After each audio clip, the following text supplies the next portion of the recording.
Welcome to the AI Hustle Podcast, the podcast where we break down the latest in AI news, tools, and interview experts helping you hustle and do more using AI. If you've been following the podcast for a while, you'll know that over the last 6 months, I've been working on a stealth AI startup. Of the hundreds of projects I've covered, this is the one that I believe has the greatest potential. So today I'm excited to announce AIBox. AIBox is a no-code AI app building platform paired with the App Store for AI that lets you monetize your AI tools. The platform lets you build apps by linking together AI models like ChatGPT, Midjourney, and 11 Labs. Eventually, we'll integrate with software like Gmail, Trello, and Salesforce, so you can use AI to automate every function in your organization. To get notified when we launch and be one of the first to build on the platform, you can join the waitlist at aibox.ai. The link is in the show notes.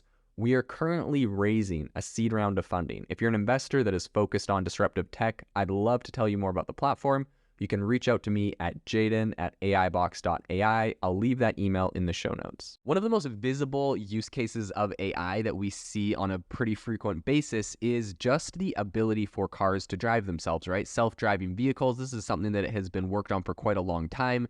Obviously, Tesla is a big player in this space. They've been working on their self-driving car for quite a while, but there is a new player in this space, or a new company that's trying to crack into this space, and that is Volkswagen. So today on the podcast, we're going to be talking about a new self-driving initiative by Volkswagen, some controversies around it, where I think this really puts it into the future, and why it is so absolutely difficult for these cars to make really solid, safe, self-driving technology, AI. So let's dive into it.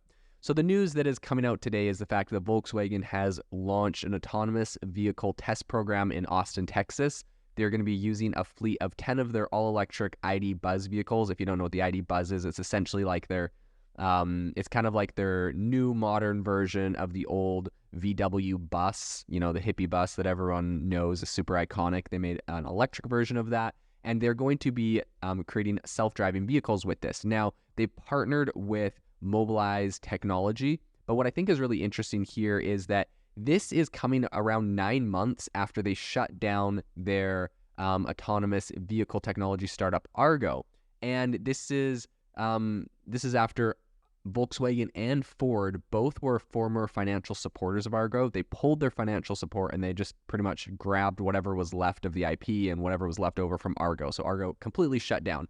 At the time, a lot of people were saying, wow, this is a testament to Tesla and how hard it is to do self-driving. These big players, Ford and Volkswagen, are shutting down their self-driving play. This is just, showing how hard these giant neural networks and these self-driving AIs are, which I think has a lot of truth to it. But I think what a lot of people didn't expect here was the fact that, while they might have shut that down, it was probably more indicative of the state of that company and not so much the state of Volkswagen, because Volkswagen seems to be right back at it, working on another self-driving startup. So obviously this kind of artificial intelligence, the self-driving artificial intelligence, is very important to Volkswagen, but maybe Argo was just not the company to do it. So with this new plan, Volkswagen essentially has created a new subsidiary called Volkswagen ADMT, Autonomous Driving, Mobility, and Transport. I'm not sure if they're starting a new subsidiary because they're worried about the legal liabilities of this. Like, perhaps that could be part of it. But in any case, they're going to have teams in Belmont, California, and Austin. And they said that they're planning to actually employ former Argo engineers, which is really interesting. So I wonder if they're hiring former engineers, I'm wondering if that company had issues, but not the employees, or maybe they didn't like being in, a direct partnership with Ford. I'm not 100% sure what their issues are, but in any case, they're obviously right back at it, hiring the same people, essentially 9 months later. So I think the plan, at least at the moment, in the very early days of this, is to start testing the autonomous vehicle technology developed by Mobileye in Austin. Then Volkswagen's going to start with just a couple of vehicles in July and expand to about 10 by the end of the year. And the vehicles are going to have cameras, LiDAR, radar, and self-driving software. Now, this is interesting because, Tesla and Elon Musk famously have this whole stand against LiDAR and radar and say all you need is a camera for, a Tesla or for a self-driving car. So I think that's interesting. Obviously, that technology is expensive, the LiDAR and radar. And so, some people say that's why he wanted to pull it off. Some people say when you see these Waymo vehicles driving around with all these radar things on the top, they look really goofy. And so he didn't think it was aesthetically pleasing. To be fair, he's pulled off some really impressive feats on the, self-driving just from the cameras. So I think it's left to be said if that will be pulled off, and how much better that self-driving will get, which, at the moment it keeps improving. So one can only assume it would get better. In any case, Volkswagen is not taking that exact same approach as Tesla. And to be fair, I think that Volkswagen is making a slightly different play because they only have 10 vehicles. And I think by the end of the year, they're only planning on having 10 vehicles. And so I think when you have a lot smaller of a fleet, it's harder to gather all that data. At the moment, I think they're intending to just be more of a data capture right now with it.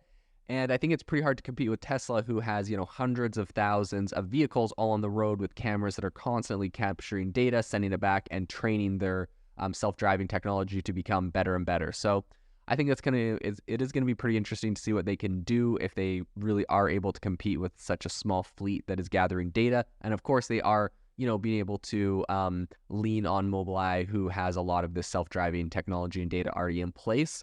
So perhaps that will be able to compensate for it. In any case, I don't think this is just like an exclusive robo-taxi move that they're making. Volkswagen said that they are not building a dedicated ride hailing service at the time. So they're not, going for Lyft or Uber with just robo-taxis. It would appear that what they're planning on doing is making money by selling an autonomous vehicle service, self-driving ID buzz vans, and their fleet management software to other companies that want to use it for deliveries or ride hailing. So it would appear that they're going to be using this more for companies and people that would like to use their software.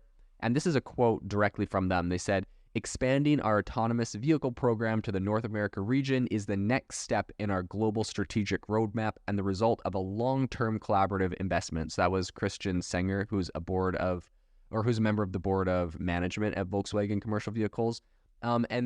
And Christian also said, "Moving into this next phase will help us test, validate, and refine technology, bringing us closer to establishing commercially available transportation offerings and eventually grow the diverse mobility portfolio of the Volkswagen Group." So I think, at the end of the day, Volkswagen can see that this is a very important area. Self-driving, artificial intelligence, self-driving technology, autonomous driving. This is really important for where the space is going. Tesla obviously has made some really massive strides there. I think a lot of these, legacy automakers know that they will eventually get beaten if they do not compete. So we see, some very preliminary basic kind of self-driving features getting added to a lot of these different cars. Nothing is, quite up at the level that Tesla is at right now. And I think that they know that that's going to be a strategic weakness. But it is very, very hard to build these, these big data sets and to train cars in this way. So I think this is going to be something that Volkswagen is going to be struggling with now and into the future if they don't figure a way to really scale this to their entire fleet of vehicles. If you are looking for an innovative and creative community of people using ChatGPT, you need to join our ChatGPT creators community. I'll drop a link in the description to this podcast. We'd love to see you there, where we share tips and tricks of what is working in ChatGPT. It's a lot easier than a podcast, as you can see screenshots, you can share and comment on things that are currently working. So if this sounds interesting to you, check out the link in the comment. We'd love to have you in the community. Thanks for tuning in to the AI Hustle podcast. If you could do us a massive favor, we would really, really appreciate it if you could leave us a review wherever you get your podcasts. This helps people find the podcast. It helps people know this is a good place to go. And we would really, really appreciate it, as it helps us continue to bring on incredible guests and share incredible content for you to listen to.